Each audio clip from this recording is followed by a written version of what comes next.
Vamos a hablar ahora de un tema que es difícil, que muchas veces ha sido silenciado y todavía sigue siéndolo, que ocurre en las mejores familias, en los mejores colegios y tiene que ver con el abuso sexual infantil. Un grupo de adultos sobrevivientes de abuso sexual infantil se han conformado como grupo de adultos por los derechos de la infancia y en estos últimos días se han juntado frente a tribunales, frente al obelisco, para llamar la atención sobre las dificultades que tienen en la justicia justamente para ser oídos. Y hoy los invitamos a nuestro programa para hablar del tema. Estamos con Silvia Piceda. Silvia, muchísimas gracias por venir, y con Sebastián Cuatromo, que fueron víctimas de abuso sexual e integran la agrupación Adultos por los Derechos de la Infancia. Muchas gracias a los dos por venir. Me parece que una buena pregunta como para empezar a conversar sobre este tema es saber de qué se trata la historia por la que han atravesado cada uno de ustedes alrededor del tema del abuso. Bueno, Silvia, primero. Yo fui abusada cuando tenía más o menos entre los 9 y los 13 años. En su momento mis padres no hicieron nada, lo supieron, pero no hicieron nada. Y yo pensé que ese tema había pasado, que formaba parte de un dolor más de la infancia.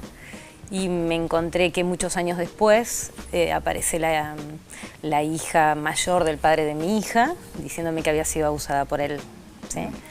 O sea que la hija mayor del padre de mi hija. O sea, la cuestión es que, bueno, me encuentro con esto.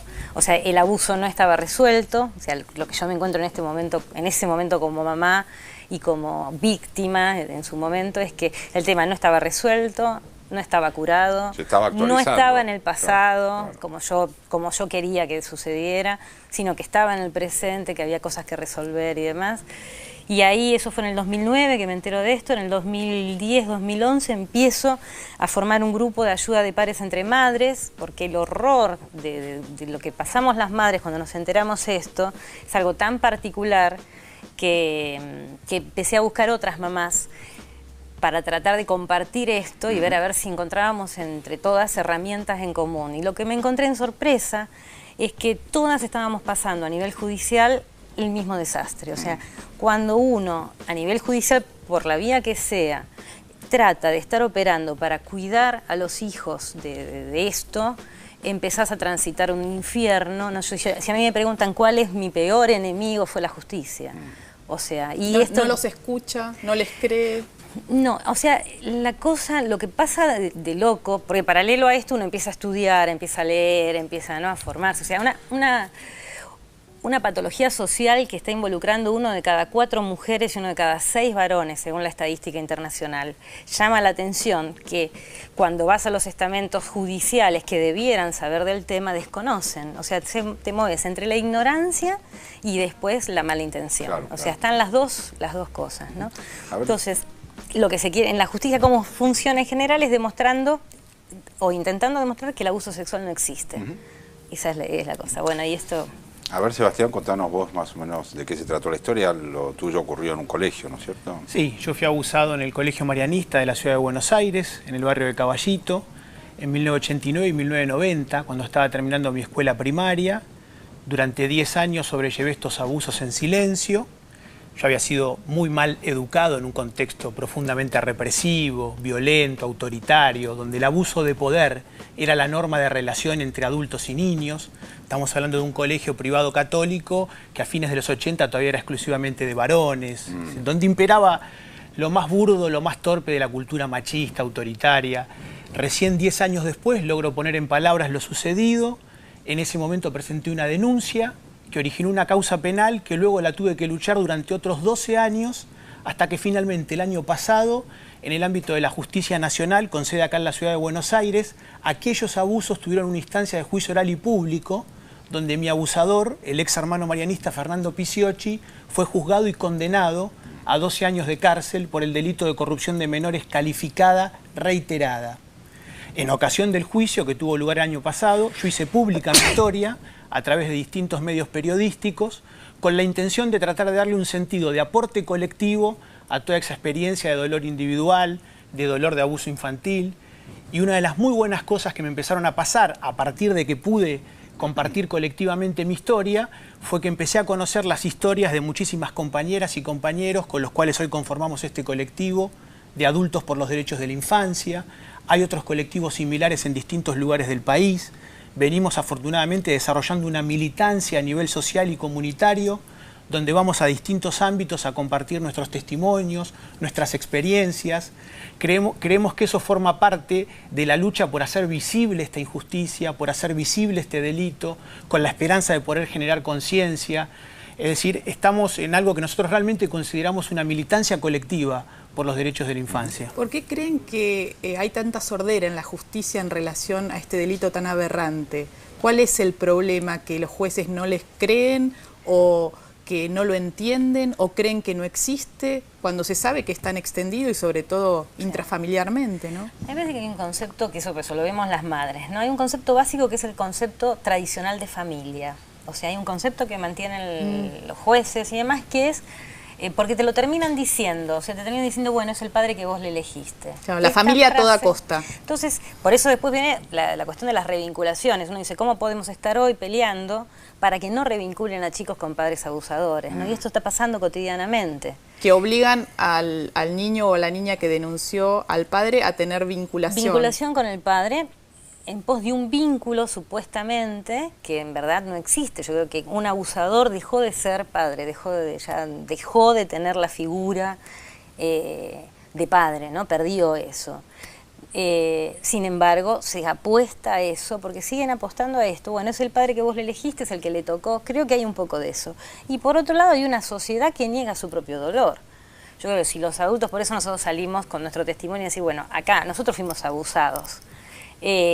Porque se puede seguir jugando. Los jueces tienen esta impunidad porque hay una sociedad que permite. En tu caso vos decías que tus papás, vos les planteaste en su momento, sí, ¿quién era el adulto que abusaba de vos en ese momento? Sí. ¿Era un familiar? Era un familiar, no era un familiar directo, pero sí era del vínculo familiar. Porque sí, eso también, hay testimonios, yo te conozco a vos, Sebastián, de haber conversado en otras oportunidades, y vos también cuando planteaste esta situación en tu familia es como que no le dieron tanta importancia, ¿no? Como que se prefiere dejar de lado. Claro. ¿Qué le pasa a esos adultos que reciben estos testimonios de niños o niñas o adolescentes o jóvenes que cuentan estas historias y prefieren taparlas? Sí. A mí me parece que hay una gran negación a la infancia de cada uno. Yo no sé, eso te lo tendría que contestar mi mamá. Mi papá falleció, pero ¿qué es lo que le pasó a ella? Yo te puedo contestar por mí. Cuando yo me encuentro con esta realidad en la cual estaba mi hija, obligatoriamente tuve que ir a mi infancia a llorar el dolor del abandono, la soledad, la falta de elementos para defenderme, la total impotencia ante los adultos, entre los adultos que me agredían y los adultos que no me defendían. Ese dolor, yo creo que la sociedad lo quiere negar y quiere decir, mis papás fueron divinos, el abuelo era macanudo. De hecho, el cuarto mandamiento dice, honrarás a tu padre y a tu madre. No existe normativa que diga que tenemos que honrar a los chicos. Entonces me parece que hay como una gran traición a la niñez en nuestra sociedad, que tenemos por un lado que decimos, sí, los derechos de los chicos y demás, pero en general el niño es el más débil de nuestro modelo de relación. Entonces mientras sigamos teniendo relaciones de poder, el niño siempre va a perder. Sebastián, vos llevaste 12 años la causa penal y de alguna forma te la cargaste al hombro, ¿no? Porque encontraste muchas dificultades, incluso quien fue condenado estuvo prófugo en Estados Unidos, vos te ocupaste de la extradición que estaba frenada por cuestiones burocráticas, durante 4 años estuvo frenada. ¿Qué sentiste cuando conseguiste esta condena? ¿Qué significó para vos la condena? Afortunadamente una instancia de reparación, de reivindicación. Y también, ya en el momento en que llegó esta condena, más de 20 años después, y tras esa larga lucha personal, desde un espíritu militante, también sentí una profunda satisfacción porque yo estaba haciendo pública mi historia, le estaba dando un sentido social y colectivo. También otro logro de esa lucha fue que el Colegio Marianista de la Ciudad de Buenos Aires tuviera que asumir su responsabilidad civil. Y ahí también tuve que enfrentarme, como por ejemplo vos lo reflejaste muy bien en notas que hicimos en su momento, contra una pretensión de silenciamiento que tuvo el Colegio Marianista y la Congregación de los Hermanos Marianistas. Te querían condicionar el pago de una indemnización a que no hablaras del tema. Que fue algo que en su momento, además, yo puse en conocimiento de la jerarquía católica de la Ciudad de Buenos Aires de mediados del año 2002, que encabezaba el cardenal Bergoglio.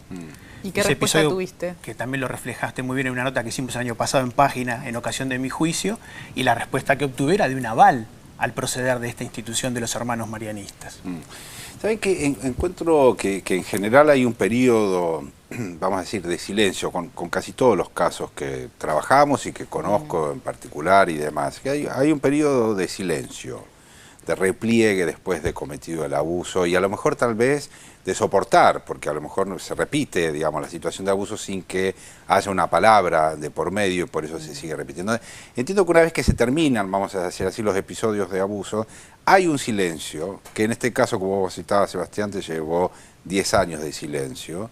En tu caso, Silvia, es aproximadamente parecido, digamos, tal vez más todavía en relación. Muchísimo, sí, en verdad ni más que silencio, es yo lo tenía en claro al abuso, o sea, jamás, o sea, buscaba el abuso en otras personas, o sea, como que tenía la idea de que existía el abuso, no lo negué en ese sentido, pero lo que yo no tenía ni idea del impacto que había tenido en mí. De las secuelas, del daño. ¿Me entendés? El verdadero daño que había tenido en mí. Pero es una forma del silencio también, Sí, de eso es lo seguro, que seguro, entiendo, ¿no? O sea, seguro. no tomar dimensión es una forma del silencio. Seguro. Ahora, la pregunta sería, ¿qué es lo que logra la palabra? ¿Qué es lo que logra la justicia? ¿Qué es lo que logra destrabar en uno la posibilidad de poner esto en circulación?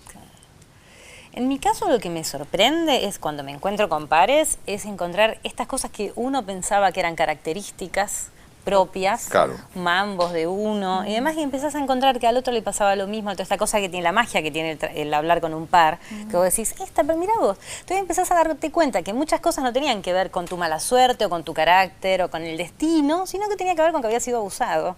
Y que eso dio impactos en los modelos de relación, en los modos de vinculación con el cuerpo, con los demás. O sea, el impacto del abuso sexual infantil realmente es algo muy, muy importante. A mí siempre me llama la atención cada vez más cómo es esto, ¿no? Cómo impacta. Por eso la obligación, me parece, hoy como adultos, es hacer algo para que no suceda más. ¿Y cómo piensan que se puede trabajar en la prevención, ¿no? Porque estos hombres o estas mujeres que abusen van a existir. El punto es cómo preparar a los niños y a las niñas para que den en la alerta pronto si se enfrentan a una persona con estas características, que haya espacios donde esa palabra sea escuchada. ¿Ustedes cómo piensan que se puede trabajar en este sentido en la sociedad? Yo primero pienso que cuando hay una persona con antecedentes de haber abusado, la justicia y el Estado tiene que estar viendo cómo hace para cuidar a los chicos. O sea, cuando uno habla de que ese delito no puede prescribir, te explican a nivel legal que no, es imposible. Bueno, yo no sé si estas personas tienen que ir presas, ponele, pero lo cierto... ponele si prescribió el delito, pero lo cierto es que tenemos que tener todos los elementos. Yo siempre digo, cuando salga 18 y sale de la cárcel o el padre Graci, lo que sea, salen, ¿vamos a dejarlos de nuevo que estén con chicos? Bueno, porque a las mamás nos están obligando esto, por ejemplo. Claro. ¿Me entendés? El delito prescribió o el tipo no es condenado, te obligan a que relaciones. Bueno, eso, o sea, la prevención ahí la tiene que tener el Estado. Si yo sé que hay un abusador, tengo que ver cómo protejo a los chicos alrededor de él, básicamente. Les propongo, si les parece, seguir conversando en el próximo bloque. Vamos a hacer un corte y seguimos conversando, que por cierto es muy interesante y estamos agradecidos también de las palabras de ustedes. Vamos a un corte, en un ratito seguimos, que todavía es temprano.